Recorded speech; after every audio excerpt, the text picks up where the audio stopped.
examination. For a moment his gaze stayed on her left eye, which had been punctured in the attack and had spilled slightly onto her cheek, leaving the eyeball surface subtly wrinkled. The tip of the bone shard that had caused the wound was visible in the fractured mess surrounding the eye, retreated now that the damage was done. Above her left ear he saw a flap of Alice's scalp that had been lifted in the assault. The severe damage underneath was a confusion of color. Whites, grays, and reds mingled with Alice's blonde hair. The worst of the damage to the head was at the back, pressed to the wall and not visible. Ready at last, Jonah closed his eyes and continued with the revival. Moments later, her throat quivered briefly.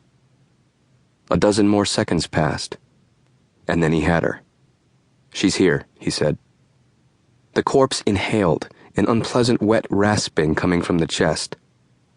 Jonah couldn't help noticing how unevenly the chest rose, open in places, jagged lines clear through clothing.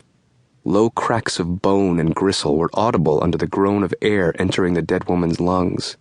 Her vocal cords started to move, creating a gentle wail. Full, her chest halted.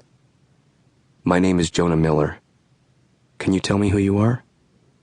Jonah tensed, waiting. It was far from certain that she would be able to respond at all, let alone audibly.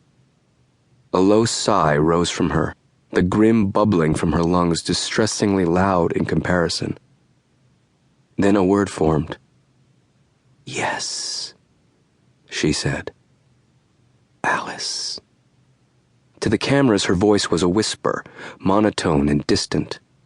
To Jonah it was as if the corpse spoke directly into his ears with a terrible clarity. This clarity was equally true of the emotional state of the subject, laid bare to the reviver. With murder, the emotion was often anger. Anger at being dead. Anger at being disturbed. Gripping her hand, Jonah leaned in. He steeled himself and made full eye contact. The dead couldn't see, but if he avoided looking his subject in the eye, he felt like a coward. "You're safe, Alice," he said. His voice was calm and warm. The chest fell as Alice exhaled. Sounds of popping and of tissue coming unstuck came from her. She inhaled again. "No," she said. Her voice was full of despair, and this was a bad sign. He needed indignation, not self-pity. He paused, uncertain whether she was aware of her situation. It was more common in adult subjects. Sometimes they simply didn't know they were dead. A refusal to accept it could bring the revival to an abrupt end, a rapid onset of incoherence, then silence. "Do you know where you are, Alice?" he asked. "My office." Her tone, her sense of loss, he could tell. She knew what had happened and was understandably afraid. "Please, let me go," she said. Jonah halted, a painful memory surfacing. He had heard those words often enough since, but they still made him pause. "I will, but there are questions I have to ask. What happened here, Alice? What happened to you?" Alice exhaled but said nothing. Precious seconds slipped past. Jonah knew how agitated the observers would be, watching their key witness flounder, knowing time was short, but he was patient. At last the chest moved again, and she inhaled. "Please, let me go," she said. Jonah considered his options for a moment, then chose another tack. He made his voice cold, stern. "Tell me what happened, Alice, then I'll let you go." Another pause. "We want to catch who did this, but you need to help me."